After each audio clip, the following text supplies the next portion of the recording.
Hello दोस्तों, स्वागत है आपका अपने यूट्यूब चैनल एग्जाम गुरु में। दोस्तों आज मैं आपको यहाँ पे इंडियन कोस्ट गार्ड से इंग्लिश का यहाँ पे प्रीवियस ईयर का क्वेश्चन पेपर कराऊँ। ठीक है, यहाँ पे कुछ क्वेश्चन आपके प्रीवियस ईयर बेस्ड है। यहाँ पे लगभग मैंने 15 क्वेश्चन लिए। आपको पता है इंडियन कोस्ट गार्ड में जो इंग्लिश आती है वो 15 मार्क्स की पूछी आती है। यहाँ पे कुछ क्वेश्चन आपके प्रीवियस ईयर बेस्ड है, काफ़ी इंपॉर्टेंट क्वेश्चन है। आप लोग बताना 15 में आपको कितने स्कोर आते हैं। बिल्कुल ऐसा ही पेपर का पैटर्न आपका बना था।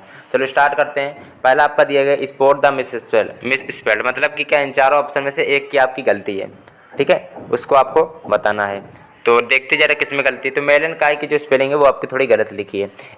ठीक है, MALAN होती है। क्या होती है? AN होती है दोस्तों, AN। ठीक है, और डिलेमा की स्पेलिंग सही है। डिलेमा होता है आपका दुविधा में, डिलेमा होता है आपका दुविधा में। और इम्पोर्टेंट माने क्या होता है? इम्पोर्टेंट माने होता है जो शक्तिहीन हो। आपका IM लग गया मतलब निगेटिव सेंस हो गया। पोर्टेंट माने होता है जो प्रबल हो, और इम्पोर्टेंट माने होता है शक्तिहीन, जो प्रबल ना हो, ऐसे कह सकते हो। ठीक है, और मेमोरेबल माने क्या होता है? यादगार। ठीक है, चलो। और मेलन काय माने क्या होता है? वैसे उदासी, सुस्ती कह सकते हो। चलो अगला देखते हैं। चेंज द वॉइस दिया गया है। वॉइस आपके दो होते हैं, या फिर एक्टिव वॉइस या फिर पैसिव वॉइस।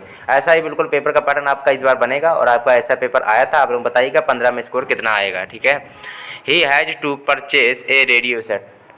100 में 80% लोग मुझे पता है चौथे ऑप्शन को लगाएंगे, गलत है। ठीक है, मैंने 1000 बार आपको बताया है कि कोई भी हेल्पिंग वर्ग के बाद में अगर टू हेल्पिंग वर्ग पे, एक मिनट की हेल्पिंग वर्ग के साथ में टू प्लस वर्ग की फर्स्ट फॉर्म आती है तो सीधी सीधी बात है हेल्पिंग वर्ग को चेंज नहीं करते। हैज ही रहेगा, लेकिन टू का टू भी कर देते हैं। और वर्ब की थर्ड फॉर्म होती है, और बाई का हिम होगा। ही का हिम होता है कि नहीं होता है? तो इसलिए यहाँ पे वैसे तीसरा ही सही लग रहा है। ठीक है, छठवें का तीसरा राइट ऑप्शन है। मैंने पहले ये बताया था जब हैज के बाद में या फिर टू प्लस वर्ब की फर्स्ट फॉर्म आती है तो आप लोगों को कभी भी हेल्पिंग वर्ब नहीं बदलना, हैज को हैज बिन नहीं करना है, टू को टू भी में कन्वर्ट करना, फिर वर्ब की थर्ड फॉर्म बाई हिम। चलो अगला देखते हैं। चेंज द वॉइस दिया है, ये भी एक्टिव पैसिव है। चलो देखते हैं इसमें क्या है। वॉइस नहीं है आपका, रिमूव टू है। इसको रिमूव टू कर लो, वॉइस नहीं है, रिमूव टू। अब इसमें क्या है? The news is a too good to be true. इसके दो रूल लगते हैं, या तो फिर ये होता है सो के बाद में डैट ही कैन का रूल चलता है। डायरेक्ट ही कैन चलता है। अगर ये पॉजिटिव तो कैन नॉट होता है, अगर ये नेगेटिव होता है तो कैन तक चलता है। ये पॉजिटिव तो नेगेटिव, कैन नॉट, ये दो रूल होते हैं। पहले तो ये बता, दूसरा ये होता है, या फिर मोर आता है या फिर कंपैरेटिव डिग्री के बाद में आता है देन इट इज प्रॉपर, यही रूल लगता है। देन इट इज प्रॉपर वाला सिस्टम कुछ नहीं। सो के बाद में डायरेक्ट ही कैन नॉट, एक ही ऑप्शन पे, क्योंकि ये पॉजिटिव इसलिए कैन नॉट लगा। यहाँ कहीं नेगेटिव तो आया नहीं, नॉट लगा नहीं, इसलिए यहाँ पे कैन नॉट आएगा। इसका रिम्यू टू ऐसे बनता है। अगर यहाँ नेगेटिव होता, नॉट कहीं होता, तो यहाँ तक ही कैन नॉट बनता, केवल इट कैन नॉट। ठीक है, तो वैसे देखा जाए तो चौथा ये ऑप्शन आपका राइट ऑप्शन बन जाएगा। अगला देखते हैं। 8वां नंबर दिया गया है, अब थोड़े वन वर्ड है, इसको भी देख लेते हैं। Allowance paid to wife on legal separation. तो बताइए क्या होता है इसका? आपने पढ़ा होगा एलिमनी। एलिमनी होता क्या, अभी आपको बता देंगे हिंदी में। रुकिएगा, ALIMONY। एलिमनी माने होता है तलाक के बाद। ठीक है, पति द्वारा पत्नी को दी गई राशि, तलाक के बाद पत्नी को दी गई राशि। ठीक है, ठीक है, तो एलिमनी याद कर लो। One who hates knowledge. चलो 9वां नंबर है, तो हेट से रिलेटेड तो माइसो लगता है, माइसोलॉजिस्ट। ठीक है, म्यूजोलॉजिस्ट हो जाएगा, म्यूजोलॉजिस्ट हो जाएगा, या माइसो का ले म्यूजोलॉजिस्ट, एक ही बात, याद कर लो बस। माइसोलॉजिस्ट हो जाएगा, MISOLOGIST। ठीक है, अगला दिया गया है जिसके लास्ट में IST आता है वो पर्सन से रिलेटेड होता है। ठीक है, और जिसके लास्ट में लॉजी आता है वो अध्ययन से रिलेटेड होता है। ये सब चीज़ें आती होंगी। Birds IV, birds IV। 10वां नंबर है, तो सिंपल सा बर्ड्स की नज़र से देख लो भाई, general view, general view RIS। ठीक है, याद कर लेना। अगला दिया गया यहाँ पे past form of hide. Hide का पास्ट फॉर्म पूछा गया है।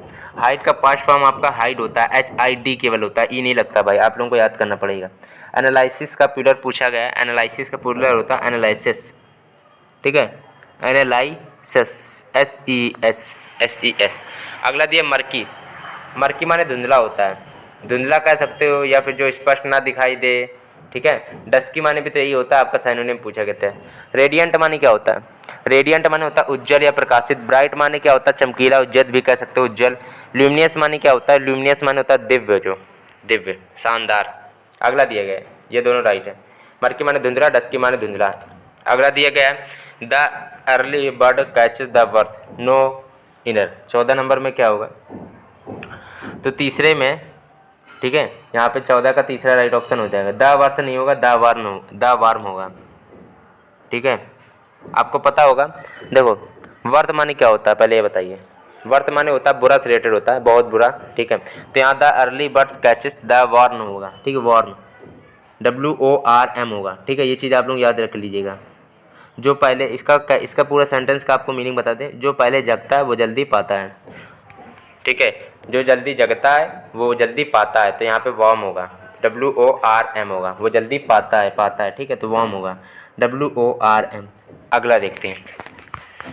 यहाँ पे दिया गया आप थोड़ी प्रोपोजिशन, कंजक्शन, एडजेक्टिव, एडवर्ब, ये सबसे रिलेटेड क्वेश्चन है। आपको यहाँ पे प्रोपोजिशन से रिलेटेड काफ़ी कम से कम 2-3 क्वेश्चन आपके प्रोपोजिशन से आते हैं हर बार, ठीक है, इंडियन कोस्ट गार्ड में। अब ये फिक्स प्रोपोजिशन आपको आनी भी चाहिए इन सब चीज़ों के बारे में। चलो देखते हैं। He is very एनेक्सियस dash the result. तो एनेक्सियस के बाद में हमेशा आता है अबाउट, ठीक है। He can not be comparable something else. तो कंपेरेबल माने आपका जो है कंपेरेबल जो होता है उसके बाद में हमेशा टू आता है, कंपेरेबल के बाद में हमेशा टू आता है, कंपेयर कह सकते हो, वही टू आता है उसके बाद में, ठीक है। 16 का यहाँ पर राइट ऑप्शन आपका पहला बन जाएगा, टू आता है, कंपेयर के बाद में हमेशा टू फिक्स प्रीपोजिशन लगती है। अगला दिया गया है, बॉर्न के साथ काफ़ी प्रीपोजिशन आती हैं, आप लोगों को दिक्कत होगी तो आप लोगों को अभी बता देंगे क्या क्या लगता है, ठीक है। बॉर्न के साथ फिक्स प्रीपोजिशन आपको बता देंगे। Born, he is born dash A rich family, ठीक है। तो बॉर्न ऑफ होता है रिच फैमिली के लिए। अब आपको बॉर्न से रिलेटेड काफ़ी प्रीपोजिशन बता दे रहे हैं। बॉर्न इन कब लगता है बताइए ज़रा। बॉर्न इन लगता है बड़ी जगह के लिए, और बॉर्न एट लगता है छोटी जगह के लिए, ये चीज़ समझते रहिएगा, ठीक है। और बॉर्न ऑन होता है, बॉर्न ऑन होता है वो डेट वेट या फिर 15 तारीख, 16 तारीख, 17 तारीख, कोई भी डेट लिखी हो उसके पहले बॉर्न ऑन आता है, ठीक है। अगर बॉर्न डैश कोई या फिर 15 मई कुछ भी लिखा हो, 15 तारीख भी लिखी हो, तो उसके पहले ऑन लगेगा, बॉर्न ऑन। और ये भी है बॉर्न ऑफ तो रिच फैमिली हो गया आपका, ठीक है। बॉर्न फॉर भी होता है, बॉर्न फॉर होता है वो उद्देश्य के लिए होता है, किसी उद्देश्य के लिए। और देखते हैं थोड़ा। और आपका बॉर्न टू जो होता है वो पेशिव वॉइस में लगता है कभी कदार, ठीक है। पेशिव वॉइस में हमेशा लगता है, कभी कदार नहीं, मतलब टू ही लगता है, ठीक है। और एक आपका पास खास होता है केवल आपका बॉर्न विथ होता है। बॉर्न विथ वैसे कब लगता है आपको ये बता दें, कभी नहीं लगता, केवल एक जगह लगता है। बॉर्न विथ आपका वो है आपका ईडियम से, born with the silver spoon, मतलब कि बड़े घर में अमीर घर में पैदा होना, ठीक है। Born with the silver spoon, ठीक है, अमीर घर में पैदा होना इसको कह सकते हो। He is a rich discontent. तो आपको पहले बता दें यहाँ पे हु और ये तो कोई लगाएगा नहीं, यहाँ पे एंड या बट में लगा। अब आपको बता दें यहाँ बट क्यों लगेगा। जब एक सेंटेंस, ठीक है, एक सेंटेंस जब पॉजिटिव होता है और दूसरा सेंटेंस आपका निगेटिव होता है, क्योंकि वह अमीर है लेकिन वह असंतोष है या फिर असंतुष्ट है या फिर नाखुश कह सकते हो, डिसकंटेंट माने नाखुश, लेकिन नाखुश है, तो एक निगेटिव होता है एक पॉजिटिव होता है, ठीक है। तब वहाँ पे बट का प्रयोग करते हैं। वह ही इज रिच लिख देते हैं और इंटेलिजेंट भी लिख देते हैं, तब एंड लगा देते हैं, क्योंकि दोनों पॉजिटिव हो जाता है। जब दोनों पॉजिटिव होता है दोस्तों, दोनों जब पॉजिटिव होता है तो एंड का प्रयोग करते हैं, लेकिन यहाँ पे तो एक नेगेटिव है, एक पॉजिटिव एक नेगेटिव, तो बट का प्रयोग करेंगे।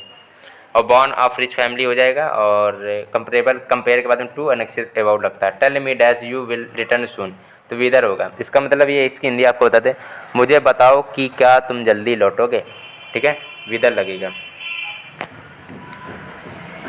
चलो अगला देखते हैं।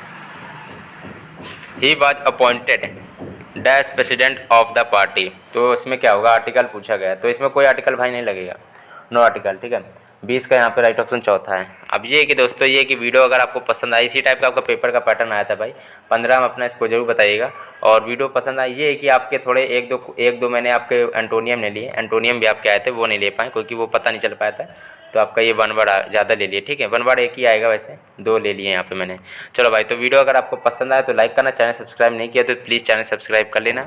और आपके लिए देखो, मैंने आपको इंडियन कोस्ट गार्ड से रिलेटेड काफ़ी कुछ पढ़ा रखा है, ठीक है, इंग्लिश मैथ रीजनिंग मैथ से रिलेटेड, ठीक है। तो अगर आपको प्ले लिस्ट चाहिए कमेंट बता दें, आपको प्ले लिस्ट मिल जाएगी।